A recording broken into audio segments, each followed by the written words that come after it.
शरेआम एक व्यक्ति रिश्वत का काला धंधा कर रहा था। याद होगा आपको, नाम है उसका सुरेश चौधरी। कोरोना काल में उसको ऑक्सीजन के सिलेंडर बांटने का भी इंचार्ज बना दिया था। पूरे शहर का एक व्यक्ति जो सरगना था, किस चीज़ का?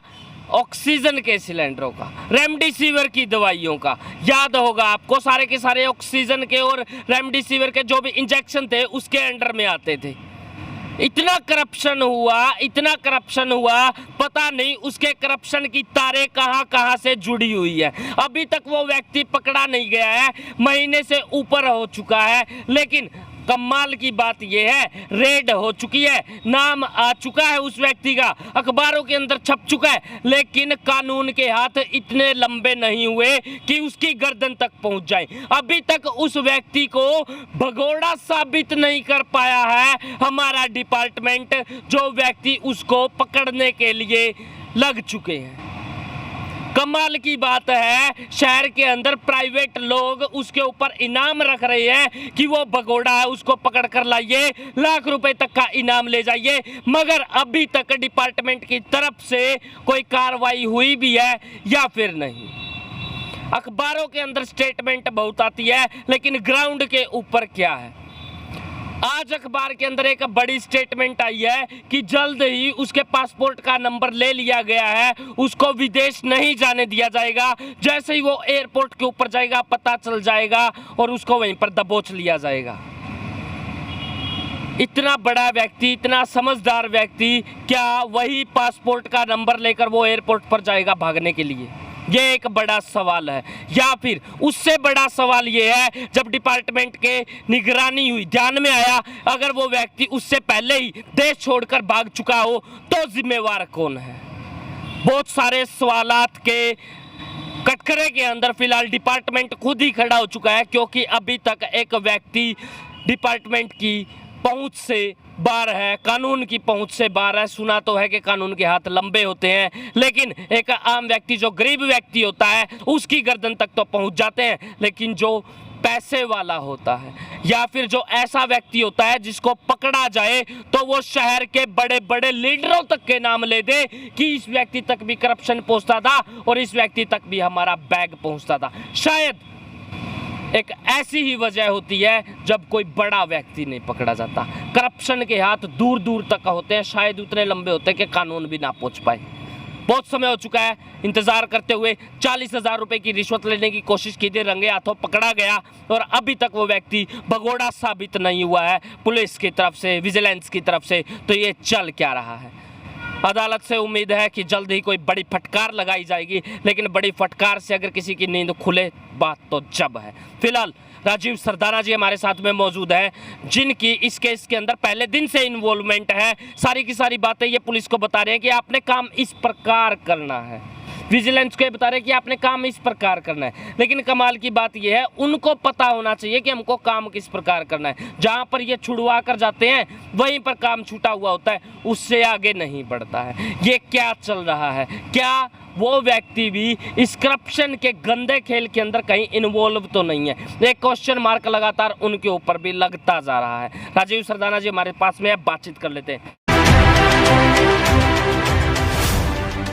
राजीव जी नमस्कार। नमस्कार जी, नमस्कार। जहाँ पर जो अक्षर आपने लिखवा दिया, जो कलम जहाँ पर छुटवा दी जी ये कार्रवाई होनी है, वहीं पर छूट जाती है? क्या अगले दिन जाते उसके ऊपर कोई प्रकाश डला हुआ होता है, कोई कार्रवाई होती है, या फिर वहीं से दोबारा स्टार्ट करना पड़ता है? ऐसा है जी, जब से ये काम हुआ है 6 तारीख को, पिछली 6 अगस्त को जब रेड मारी गई तो वो मौके से फरार हो गया सुरेश चौधरी, ड्रग इंस्पेक्टर। चलो वो फरार हो गया। उसके फरार होने के बाद जो विजिलेंस, जो हरियाणा की सबसे बड़ी एजेंसी है, इन्वेस्टिगेशन एजेंसी है, मैं उसके हालात बयां करता हूं आपके आगे। जब वो फरार हुआ उस दिन से ही उससे नज़र हटके हमारी इन्वेस्टिगेशन एजेंसी पर हमने रखनी शुरू कर दी थी। इन्वेस्टिगेशन एजेंसी का जो सबसे बड़ा ऑफिसर होता है वो इन्वेस्टिगेशन ऑफिसर होता है, केस का इन्वेस्टिगेशन ऑफिसर, जिसको आप जाँचकर्ता भी कह सकते हैं। अब जी इन्वेस्टिगेशन ऑफिसर का काम क्या होता है? इन्वेस्टिगेशन ऑफिसर का काम होता है कि अधिक से अधिक साक्ष्य सबूत जुटा के मुलजिम के खिलाफ उसको कोर्ट के आगे पेश करना। लेकिन उस बंदे ने कोई साक्ष्य पेश करने की कोशिश नहीं करी। हमें उस दिन उसके ऊपर शक हो गया जिस दिन सुरेश चौधरी के ड्राइवर ने अपनी बेल लगाई, जमानत की अर्जी दी। जमानत की अर्जी दी तो कानून ये कहता है कि जो इन्वेस्टिगेशन ऑफिसर है वो जो है शिकायतकर्ता को बताएगा कि भाई फला उस आदमी ने अपनी बेल लगा दी है, लेकिन इन्होंने हमें नहीं बताया, ना मुझे बताया ना शिकायतकर्ता को बताया। वजह क्या रही आपको ना बताने की? वजह तो यहीं से तो शक पैदा हुआ, वजह तो यही शक तो यहीं से पैदा हुआ। हमें अखबार के मार्फत पता लगा कि जी कल बेल लगी हुई है। अब आगे देखो जी, आगे हमने क्या करा, हमने वो डॉक्यूमेंट्स निकलवाए भी इन्होंने क्या वहाँ लगा रखा है।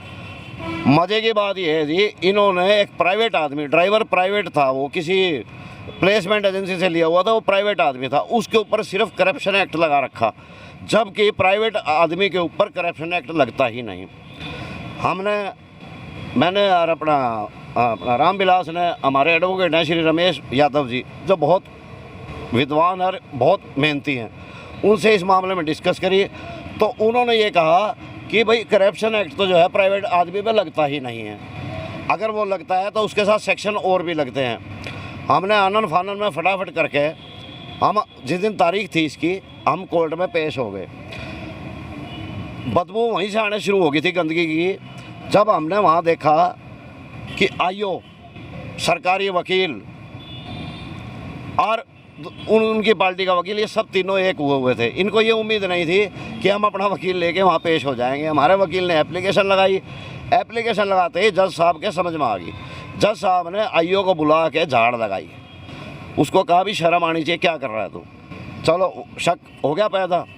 जज साहब ने कहा भाई आप बताओ, हमने सेक्शन लिख के दे रखा था भी इस पर 120 भी लगानी चाहिए, हमारे एडवोकेट ने लिख के दिया। तो जज साहब ने कहा भी इस पर 120 भी लगाओ और इन वकील साहब से डिस्कस करके जो और सेक्शन है वो भी लगाओ इसके ऊपर।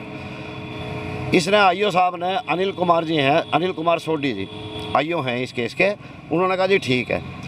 उसके बाद जी हमने इनको कंप्लेंट दी कि भाई इसके ऊपर इसका लुकआउट नोटिस जारी किया जाए, रेड कॉर्नर नोटिस जारी किया जाए। और इनकी मैं आपको बताता हूँ, इनकी लापरवाही कहें या चालबाजी कहें मुझे समझ नहीं आया। अब फिलहाल हम तो इसको चालबाजी की संज्ञा ही देंगे। इन्होंने परमिशन भी नहीं रखी गवर्नमेंट से। गवर्नमेंट एम्प्लॉय के ऊपर केस दर्ज होने के बाद इन्वेस्टिगेशन के लिए परमिशन लेनी पड़ती है, तो ये केस कमज़ोर करने का तरीका था। इन्होंने वो परमिशन भी नहीं ली। हमने इनको लिखित में दिया कि आप इसका लुक आउट नोटिस जारी करो, ये 2 हफ्ते पहले दिया, और रेड कॉर्नर नोटिस जारी करो, ठीक है।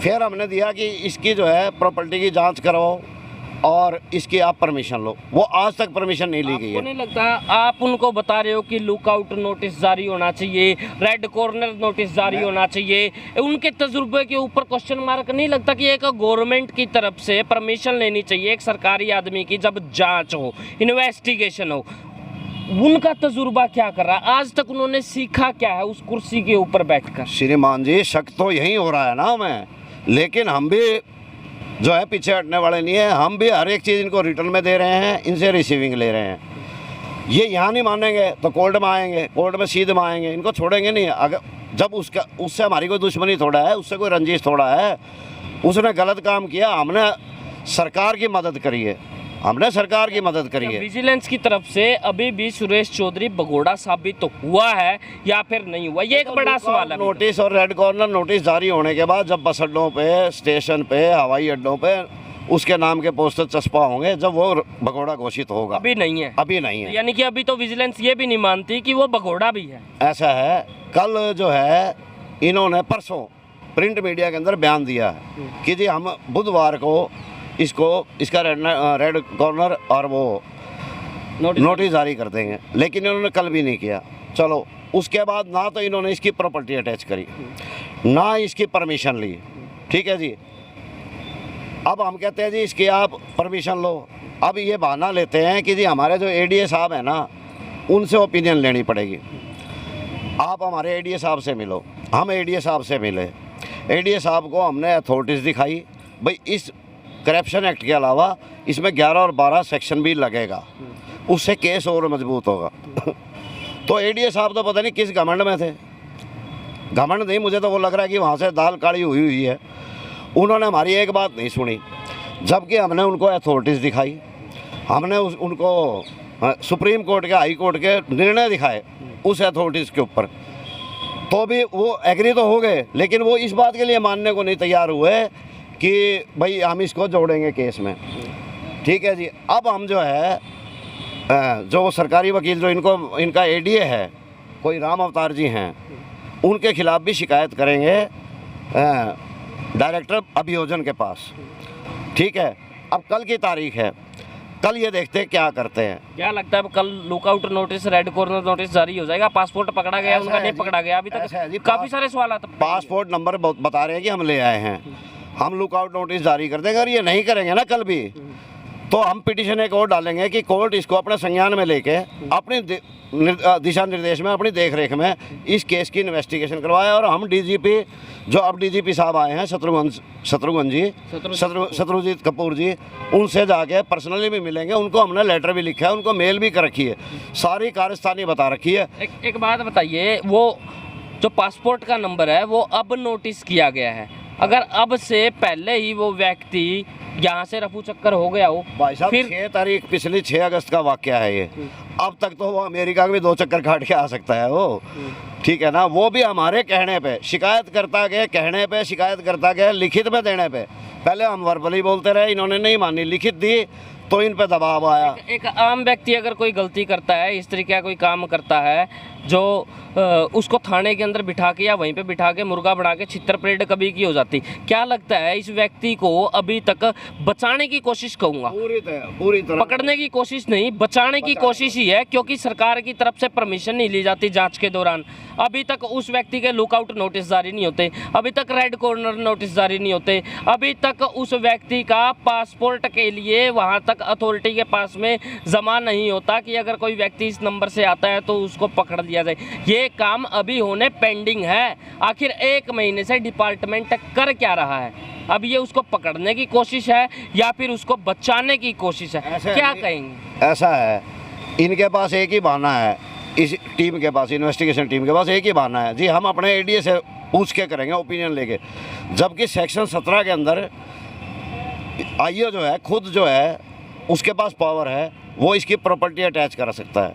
इससे पहले नलवा वाले की हुई ना प्रॉपर्टी अटैच, वो आईओ नहीं करी है, वो खुद जाके परमिशन लेकर आया कोर्ट से परमिशन लेके उसने प्रॉपर्टी अटैच कर दी। अरे इसकी प्रॉपर्टी अटैच करो, इसको चारों तरफ से घेरोगे, ये खिलाड़ी आदमी है। रातों रात नहीं तो प्रॉपर्टी बेच देगा, फिर क्या करें? वो रातों रात नाम भी तो हो सकती हैं। ऐसा है जी, जब तक इसको है राजनीतिक संरक्षण भी प्राप्त है, बैक डेट में गिफ्टेड भी कर देगा अगला किसी। हाँ कर सकता है। चलो खैर, वो भी, उस पर भी नज़र है, कोई दिक्कत नहीं है। मेरा कहने का मतलब ये है कि जो विजिलेंस जो है वो पारदर्शिता नहीं बरत रही है। दुख की बात है, हरियाणा की सबसे बड़ी इन्वेस्टिगेशन टीम है और ये सिर्फ सरकारी आदमियों को पकड़ती है। अब आप ये देखिए ना, उस रामविलास नाम के शख्स ने, बेचारे ने अपनी जान को जोखिम में डाल के, इतने बड़े ये क्रिमिनल ही है जो इतनी मंथली इकट्ठी करता था, इतना पैसा इकट्ठा लेता था, जबरन वसूली करता था, उसको पकड़वाया। उसने तो अपनी जान पे खेल के करा ना। अब ये लोग जो है, जिनकी ड्यूटी है, जिनका कर्तव्य है, देश के प्रति भी कर्तव्य है, और सरकार से तनख्वाह भी ले रहे हैं, फैसिलिटी ले रहे हैं, गाड़ी घोड़े सब कुछ ले रहे हैं, वो उसको बचाने के चक्कर में लग रहे हैं। अब ये आप लोग ही बताओ कि इतना हमारे लिख के देने के बाद भी ये लोग वो काम नहीं कर रहे, दबाव पड़ता है, मीडिया का दबाव पड़ता है। का जिक्र करूंगा, मुख्यमंत्री जी हरियाणा के ईमानदार बताए जाते हैं कि ईमानदार है, ईमानदारी का ढिंढोरा जो है वो लगातार पीटा जाता है, ढोल पीटा जाता है, आपको पता होगा, लेकिन वो तो ईमानदार हैं। लेकिन नीचे के जो लोग हैं वो क्या कर रहे हैं? आपको नहीं लगता कि वो मुख्यमंत्री जी के मुँह के ऊपर कालिक पोतने का काम कर रहे हैं नीचे वाले लोग, और अभी तक वो लोग पकड़े नहीं जा रहे हैं? तो आने वाले वक्त के अंदर बीजेपी की छवि सरासर खराब हो रही है। ऐसा है जी, अगर परिवार के अंदर कोई बच्चा अच्छा काम करता है तो परिवार के माँ बाप का नाम होता है कि नहीं होता? अगर परिवार में कोई बच्चा अगर गलत काम करता है तो उसमें भी माँ बाप का नाम खराब होता है। अब इनके जो गृह मंत्री हैं अनिल विज जी, वो क्या करते हैं, हर दूसरे तीसरे महीने एक आधा हवलदार सस्पेंड कर दिया है, और अखबारों में फोटो दे दी, ताड़ी पिटवा ली, गब्बर सिंह होगी, कभी टूटी पे चढ़ गए, कभी टैंकी पे चढ़ गए, पानी चेक कर लिया। इनके संज्ञान में भी है ये मामला, हमने इनको मेल कर रखी है, हमने इनको लेटर डाल रखे हैं, ये कोई कार्रवाई नहीं करते, ये सिर्फ और सिर्फ बचाने के चक्कर में लगे हुए हैं। कोई बात नहीं, हमारी चक्की भी धीरे धीरे चल रही है, पीस इतनी पतला है, ये बता दिया। इसको हम सजा करवा के मानेंगे, हर हालत में सजा करवा के मानेंगे। इसके खिलाफ डॉक्यूमेंट्री प्रूफ पूरी है। अगर अनिल विज जी और मुख्यमंत्री जी खुद ये वीडियो देख रहे हो, एक मुख्यमंत्री जी, छोटे मुख्यमंत्री जी, एक और भी है दुष्यंत चौटाला जी, अगर जी ये वीडियो देख रहे हो तो क्या कहना चाहिए? भाई साहब वीडियो क्या करेगी, हमने इनको लेटर लिखे हैं, हमने सीएम विंडो पे कंप्लेंट डाली है, इनके विजिलेंस की जो लापरवाही है उसके खिलाफ डाली है। नहीं, वो तो जनता के समक्ष नहीं गई ना, अब जनता के थ्रू क्या संदेश? चलो देखते हैं, शायद इनको जनता के समक्ष आने से समझ में आ जाए तो ठीक है। फ़ायदा तो गवर्नमेंट का ही है भाई, हमारी जेब से मेरी जेब से तो लगा नहीं, ठीक है ना, हमारी जेब से तो वो ले नहीं सकता। फ़ायदा तो गवर्नमेंट का ही है, गवर्नमेंट को ही टैक्स आएगा, गवर्नमेंट का ही बचाव होगा, गवर्नमेंट की बदनामी रुकेगी। तो ये तो सरकार ने देखना भाई। चलो बहुत बहुत धन्यवाद। ठीक है। तो सरकार बोलती है कि जीरो टॉलरेंस नीति के ऊपर हम लोग चल रहे हैं, लेकिन जो नीचे के सरगीने हैं वो जीरो टॉलरेंस नीति के ऊपर चलने नहीं दे रहे हैं। आपका क्या मानना है, ये जो नीचे के व्यक्ति हैं क्या ये वाकई में ही बड़े बड़े लोगों के मुंह के ऊपर कालिख पोतने का काम कर रहे हैं या फिर नहीं कर रहे हैं? ईमानदार मुख्यमंत्री की छवि को नुकसान पहुँचा रहे हैं या फिर नहीं पहुंचा रहे हैं? बीजेपी की एक साफ सुंदर और अच्छी छवि को नुकसान पहुंचा रहे हैं या फिर नहीं पहुंचा रहे हैं? और साथ में एक और सरकार भी है जेजेपी, कहीं ना कहीं पर तार किसी से भी जुड़े हुए हो सकते हैं, इसको जल्दी से जल्दी पकड़वाइए, अन्यथा सरकार को भी कहीं ना कहीं पर बदनाम होने से कोई नहीं रोक सकता, क्योंकि ये व्यक्ति कोई आम व्यक्ति नहीं है। करोड़ों रुपए की मंथली इकट्ठे होने के आरोप हैं इस व्यक्ति के ऊपर, उसके बावजूद भी अगर ये व्यक्ति पकड़ा नहीं जाता तो ये क्या चल रहा है? अभी तक डिपार्टमेंट क्या कर रहा है? क्या नींद से उठेगा या फिर वैसे ही कुंभकर्ण की नींद